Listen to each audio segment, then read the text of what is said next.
સાહેબ ગોરધનભાઈ ઝડફિયાજીએ જે નિવેદન આપ્યું છે એ એક પટેલના કાર્યક્રમના મંચ ઉપરથી આપ્યું છે અને એક પટેલ આગેવાન તરીકે આપ્યું છે. એટલે એમનું નિવેદનમાં જે કાંઈ કહેવામાં આવ્યું છે એને ઇનકાર કરી શકાય તેમ નથી અને એને આડકતરી રીતે સમાજના દીકરાઓને ચેતવ્યા છે કે ભાઈ આ તમે બંધ કરો. એટલે સમાજના દીકરાને જાગૃત કરવાનું કામ કર્યું છે તે આવકાર્ય છે.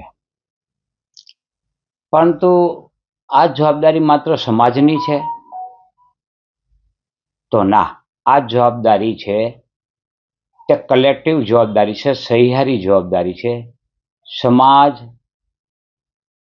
સંતાનોના વાલી અને પ્રશાસન આ બધાય સંયુક્ત રીતે કામ કરશે તો આ દૂષણને ડામવામાં આપણે સફળ રહેશું.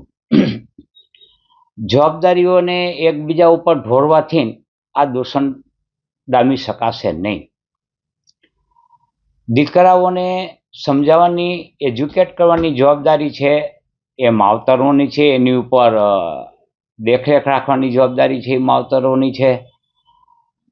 સમાજના દીકરાઓને આ અંગેનું શિક્ષણ આપવું એની જવાબદારી સમાજની છે. અને આમ છતાં સમાજના દીકરાઓ જો આમાં પાછા ન વળે તો એની ઉપરની કાર્યવાહી કરવાની જવાબદારી પ્રશાસનની છે. આપ જાણો છો કે પોલીસ તંત્ર પાસે બુટલેગરોના લિસ્ટ હોય છે. ક્યાં કેટલો દારૂ વેચાય છે, ક્યાંથી ખપત આવે છે, બધી ખબર છે. તેમ છતાં માત્ર દારૂ પીધેલો પર કેસ કરી અને દારૂબંધીની અમલવારી કરવામાં આવી રહી છે તેવું દર્શાવવું તે ગેરવ્યાજબી છે. કેસ થવો જોઈએ બુટલેગરો ઉપર, કેસ થવો જોઈએ જ્યાંથી દારૂ આવે છે તે નાકાઓ ઉપરના અધિકારીઓ ઉપર. એને બદલે દારૂ પીનારા ઉપર કેસ કરી અને સંતોષ માનવામાં આવે છે તે અપૂરતું છે. એના માટે સરકારે હવે પોલીસ તંત્રએ જાગૃત અવસ્થામાં અને કડક પગલાઓ લઈ અને આ બધીને ડામવા માટે આગળ આવવું જોઈશે. એ વાત સાથે ફાજુલ ખર્ચાઓ ન હોવા જોઈએ એ વાત સાથે ચોક્કસ સંમત છે. આ અગાઉ મેં પણ ટ્વીટ કરેલું કે અત્યારે કરોડો રૂપિયાના ખર્ચે લગ્ન થઈ રહ્યા છે. તે બધા સમાજના બધા વર્ગ માટે, તમામ સમાજ માટે બરાબર ન કહેવાય. કારણ કે મધ્યમ વર્ગીય સમાજ છે તેની પાછળ એમને પણ ખર્ચા કરવા પડતા હોય છે. એટલે સીમિત માત્રામાં ખર્ચા કરે કોઈ વાંધો નથી. પ્રસંગ છે, પોતાનો પ્રસંગ છે, હરખ હોય, આનંદ હોય, એ આનંદને અભિવ્યક્ત કરવા માટે જે કાંઈ ખર્ચા કરવા પડે એમાં કચાશ પણ ન રાખવી જોઈએ.